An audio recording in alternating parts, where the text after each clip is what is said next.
தாயே உந்தன் பெருமை பாடுவேன்,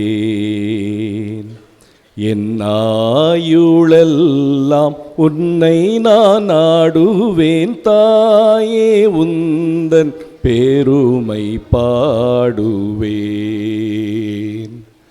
தூய பரனின் உள்ளத்தை கவர்ந்தாய், தூய பரனின் உள்ளத்தை கவர்ந்தாய். நேய புதல்வியாக வளர்ந்தாய், நேய புதல்வியாக வளர்ந்தாய். தாயே உந்தன் பெருமை பாடுவேன், என் ஆயுளெல்லாம் உன்னை நான் நாடுவேன். தாயே உந்தன் பெருமை பாடுவேன். மதிவதனத்தின் அழகு சொல்லவோ, அதிமிகு உந்தன் நினைவு சொல்லவோ, கதி தரும் முந்தன் கருணை சொல்லவோ, கதி தரும் முந்தன் கருணை சொல்லவோ, நதி போல் உதவும் தயைதான் சொல்லவோ,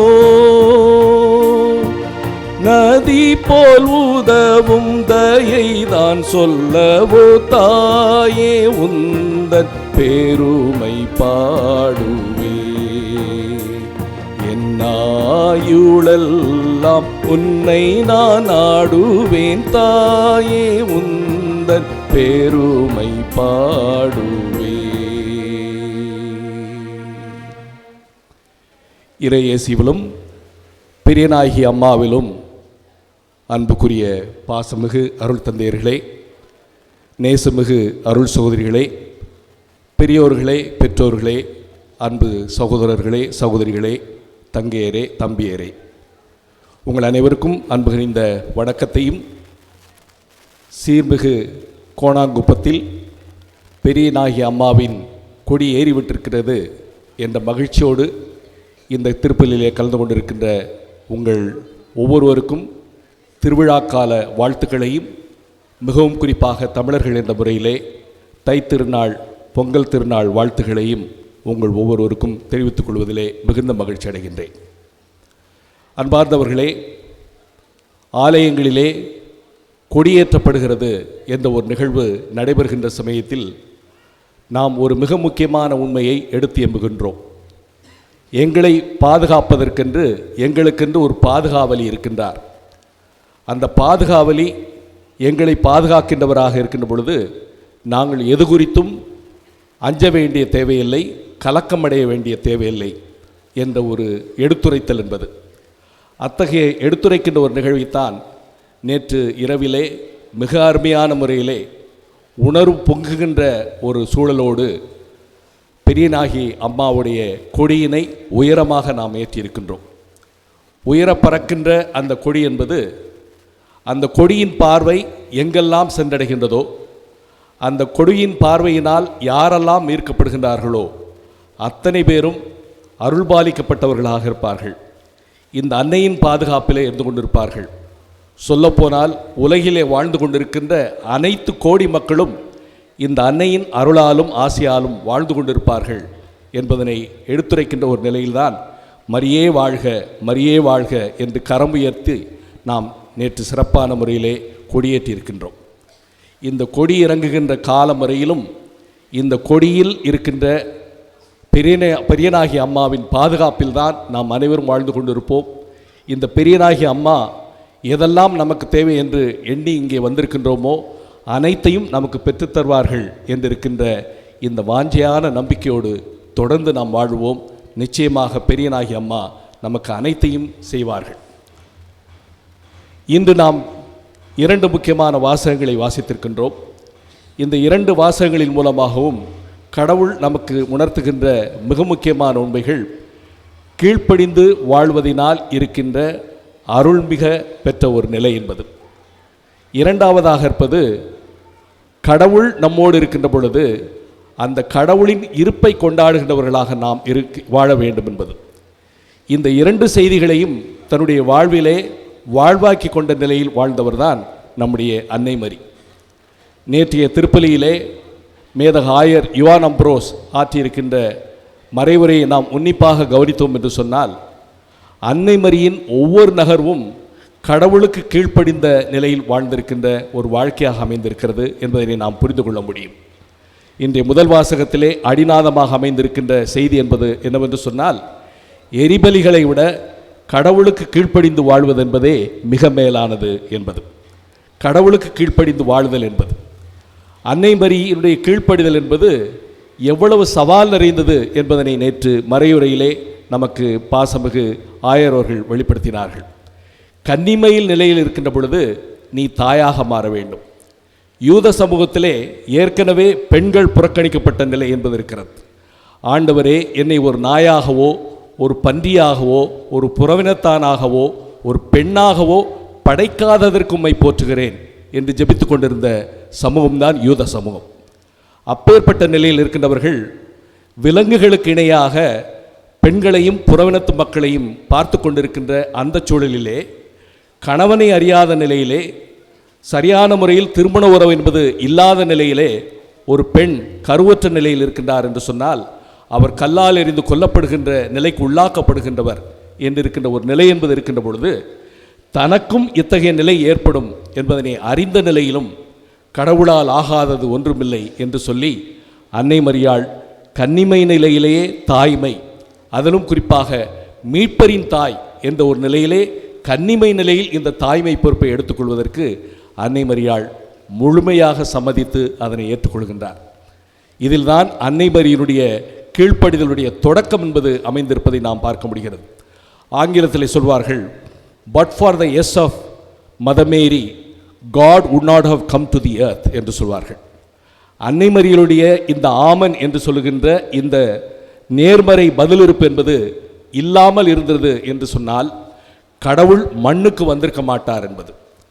கடவுளை மண்ணுக்கு கொண்டு வந்து சேர்க்கின்ற, இந்த பூமி தாய்க்கு கொண்டு வந்து சேர்க்கின்ற அற்புதமான காரியத்தை அன்னை மரியாள் செய்திருப்பதற்கான காரணம் அவருடைய கீழ்ப்படிதல் என்பது.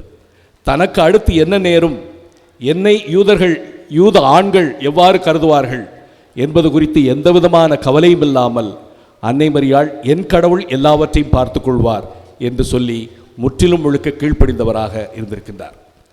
அந்த கீழ்ப்படிதலுடைய தொடக்கம் என்பது நிறைமாத கர்ப்பிணியாக இருக்கின்ற சமயத்திலும், திடீரென்று அகஸ்து சீசர் கணக்கெடுப்பு, மக்களுடைய வருகை கணக்கெடுப்பு என்பது இங்கே நடத்தப்பட இருக்கிறது, அனைத்து மக்களும் தங்களது பெயர்களை பதிவு செய்து கொள்ள வேண்டும் என்று இருக்கின்ற பொழுது, நாசரேத்திலிருந்து நிறைமாத கர்ப்பிணியாக பெத்லெகேமுக்கு அன்னை மரியாள் செல்ல வேண்டிய சூழல் ஏற்பட்டது.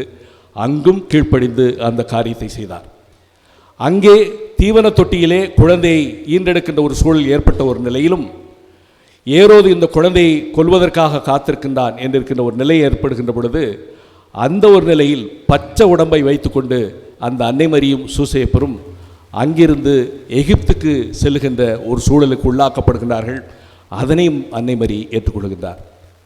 இவற்றோடு மட்டுமல்லாமல் அன்பார்ந்தவர்களே, ஆண்டவர் இயேசு கிறிஸ்துவினுடைய இறப்பு, அவரது பாடுகளின் அடிப்படையில் ஏற்படுகின்ற சிலுவை மரணம் என்றிருக்கின்ற ஒரு சூழல் மகனுக்கு ஏற்படுகின்ற பொழுது, மகன் மீது இருக்கின்ற அந்த பாசத்தினால் இந்த நிலை என் மகனுக்கு ஏற்படக்கூடாது என்று அந்த சிலுவை சாவுக்கு தடையாக இல்லாமல், ஆண்டவர் இயேசு கிறிஸ்து பாடுகள் பட்டு வாழுகின்ற அந்த வாழ்க்கைக்கும் அன்னை மரி தடையாக இல்லாமல் அதையும் மனமோந்து ஏற்றுக்கொண்டு அந்த மகனை உடனிருந்து அதன் மூலமாக அவரை உற்சாகப்படுத்துகின்றவராக, மறைமுகமாக அவருக்கு தேவைப்படுகின்ற அனைத்து ஆற்றலையும் வழங்குகின்றவராக அன்னை மரியாள் இருந்து செயல்படுகின்ற ஒரு நிலை என்பது இருக்கிறது.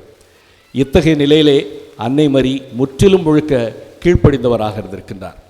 ஆகவே அன்பார்ந்தவர்களே, கடவுளின் திருவுளம் எது என்பதனை உய்த்துணர்ந்து அந்த திருவுளத்திற்கு முற்றிலும் முழுக்க கீழ்ப்படிந்தவர்களாக நாம் வாழ்ந்தோம் என்று சொன்னால், நாமும் அருள்நிலை பெற்றவர்களாக இருப்போம் என்பதற்கு அன்னை மரியாள் வாழ்ந்திருக்கின்ற இந்த வாழ்க்கை என்பது மிக முக்கியமான எடுத்துக்காட்டாக அமைந்திருக்கிறது. நற்செய்தி வாசகத்திலே ஆண்டவர் இயேசு கிறிஸ்து, மணமகன் உங்கள் மத்தியிலே இருக்கின்ற பொழுது நீங்கள் நோன்பு இருக்கின்றவர்களாக இருக்க வேண்டிய தேவை என்பது இல்லை. மணமகன் எங்களோடு இருக்கின்றார் என்றிருக்கின்ற அந்த கொண்டாட்ட உணர்வோடு நீங்கள் இருப்பது என்பதுதான் இந்த சூழலிலே மிக முக்கியமானது என்ற செய்தியை நமக்கு எடுத்து எம்புகின்றார். நம்மத்தியிலே கடவுள் இருக்கின்றார் என்றிருக்கின்ற இந்த செய்தி என்பது அன்னை மரியாளால் இம்மானுவேல் என்றிருக்கின்ற குழந்தை நமக்கு தரப்படுகின்ற அந்த நிலையின் மூலமாக ஏற்பட்டிருக்கிறது. இம்மானுவேல், ஆண்டவர் இயேசு கிறிஸ்துவுக்கு இருக்கின்ற இம்மானுவேல் என்ற அந்த பெயருக்கே கடவுள் நம்மோடு என்பது பொருள். கடவுள் நம்மோடு என்றிருக்கின்ற இந்த உணர்வோடு நாம் வாழ்வதற்காக கன்னிமை நிலையிலேயே தாய்மை பேற்றை பெற்றவராக அன்னை மரியாள் இருக்கின்றார். ஆக அந்த கடவுள் நம்மோடு இருந்து கொண்டிருக்கின்றார். ஆண்டவர் இயேசு கிறிஸ்து வார்த்தையாக மட்டுமல்லாமல் உணவாகவும் ஒவ்வொரு முறையிலும் நாம் திருப்பலியில் பங்கெடுக்கின்ற சமயத்திலே இருக்கின்றார். நாம் செல்லுகின்ற இடத்திலெல்லாம் முன்னும் பின்னும் மேலும் கீழும் பக்கவாட்டிலும் ஆண்டவர் இயேசு கிறிஸ்துவினுடைய பிரசன்னம் இருக்கிறது என்றிருக்கின்ற இந்த உணர்வோடு நாம் இருக்கின்ற பொழுது நாம் கடவுள் எங்களோடு இருக்கின்றார் என்பதனை கொண்டாடுகின்றவர்களாகத்தான் இருக்க வேண்டும் என்றிருக்கின்ற செய்தி என்பது இந்த நற்செய்தியின் மூலமாக நமக்கு தரப்படுகிறது. ஒரு முறை ஒரு கப்பல் பயணித்து கொண்டிருக்கின்ற பொழுது அந்த கப்பலை ஓட்டிக்கொண்டிருக்கின்ற மாலுமி அந்த பயணிகளுக்கு ஒரு அறிவிப்பு சொன்னார். இந்த கப்பல் இன்னும் சில மணித்துளிகளில் மூழ்கிவிடுகின்ற ஒரு நிலைக்கு அபாயத்தை சந்தித்துவிடும். ஆகவே லைஃப் சேவிங் போட்ஸ் என்று சொல்லுகின்ற தங்களை பாதுகாத்துக் கொள்கின்ற படகுகளில் குதித்து உங்களை தற்காத்துக் கொள்வதற்காக நீங்கள் உடனடியாக தயாராகுங்கள் என்று மாலுமி சொல்லுகின்றார்.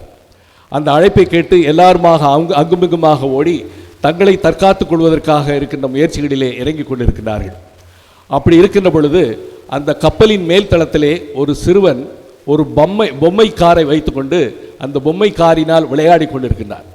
அவ்வாறு விளையாடி கொண்டிருக்கின்ற பொழுது அங்குமிங்கும் உயிருக்கு பயந்து ஓடிக்கொண்டிருக்கின்ற மக்கள் அந்த சிறுவனிடம் கேட்கின்றார்கள், கப்பல் இன்னும் சில மணித்துளிகளிலே மூழ்கிவிடும் என்று சொல்கின்றார்களே, உனக்கு பயமில்லையா என்று அந்த பையனிடம் கேட்கின்றார்கள். அப்படி கேட்கின்ற பொழுது அந்த பையன் சொல்லுகின்றான், நான் எதற்காக பயப்பட வேண்டும்? இந்த கப்பலை ஓட்டி கொண்டிருப்பதே என்னுடைய அப்பா தானே, என்னை காப்பாற்றாமலா என் அப்பா சும்மா இருந்து விடுவார் என்று அந்த பையன் துணிச்சலோடு சொல்கின்றார். ஆம் அன்பார்ந்தவர்களே, நம் கடவுள் நம்மோடு இருக்கின்றார். God is with me, God loves me என்றிருக்கின்ற அந்த உணர்வோடு நாம் வாழ்கின்ற பொழுது நாம் எது குறித்தும் அச்சம் கொள்ள வேண்டிய தேவையில்லை என்பதனை நற்செய்தி வாசகம் நமக்கு பரிசாற்றுகிறது. இப்பேற்பட்ட நிலையில் கடவுள் நம்மோடு இருக்கின்றார் என்றிருக்கின்ற செய்தியோடு நாம் வாழ்வதற்காக அன்னை மரியாள் தான் முதற்கனியாக ஆண்டவர் இயேசு கிறிஸ்துவை காணிக்கையாக ஒப்புக் கொடுக்கின்றவராக இருக்கின்றார். ஆண்டவர் இயேசு கிறிஸ்துவை முதற்கனியாக காணிக்கையாக ஒப்புக் கொடுத்து அந்த கடவுளை நம்மோடு இருக்க செய்கின்றவராக மாற்றுகின்றார். அந்த ஆண்டவர் இயேசு கிறிஸ்துவை முதற்கனியாக அன்னை மரியாள் அன்று கொடுத்ததை போன்று இன்று பொங்கல் திருநாளை கொண்டாடுகின்ற சமயத்தில் நாம் கடந்த ஓராண்டிலே நிலத்திலே உழுது பயிரிட்டு எப்பேற்பட்ட விளைச்சலை உருவாக்கி இருக்கின்றோமோ அதை கடவுளுக்கும் இந்த மானுடத்திற்கும் இந்த ஐம்பெரும் ஆற்றல்களுக்கும் இயற்கைக்கும் நாம் படைக்கின்ற பொழுது நாமும் நன்றி பெருக்கு கொண்டவர்களாக இருக்கின்ற ஒரு நிலையில்தான் இந்த பொங்கல் திருநாள் என்றிருக்கின்ற இந்த திருவிழாவும் அமைகிறது. ஆகவே அன்னை மரி நமக்கு தந்திருக்கின்ற முதற்கனியாக இருக்கின்ற இந்த ஆண்டவர் இயேசு கிறிஸ்து நம்மோடு இருக்கின்றார் என்றிருக்கின்ற உணவும், கொடியில் இருக்கின்ற கோணாங்குப்பத்து பிரியனாகிய அம்மா நம்மை எப்பொழுதும் பாதுகாப்பார் என்றிருக்கின்ற இந்த உணர்வும், தை பிறந்தால் வழி பிறக்கும் என்ற நிலையில் இருக்கின்ற இந்த பொங்கல் திருநாளிலிருந்து இந்த ஆண்டு முழுவதும் நம்மை ஆசிர்வதிக்கின்ற அச்சாரங்களாக நமது வாழ்விலே அமையும் என்றிருக்கின்ற நம்பிக்கையோடு அன்னை மரியின் வழியாக ஆண்டவர் நம்மோடு இருக்கின்றார் என்ற உணர்வில் என்றும் ஆளப்படுவதற்காக இந்த திருப்பலியிலே அருள் இறைஞ்சுவோம். ஆமென்.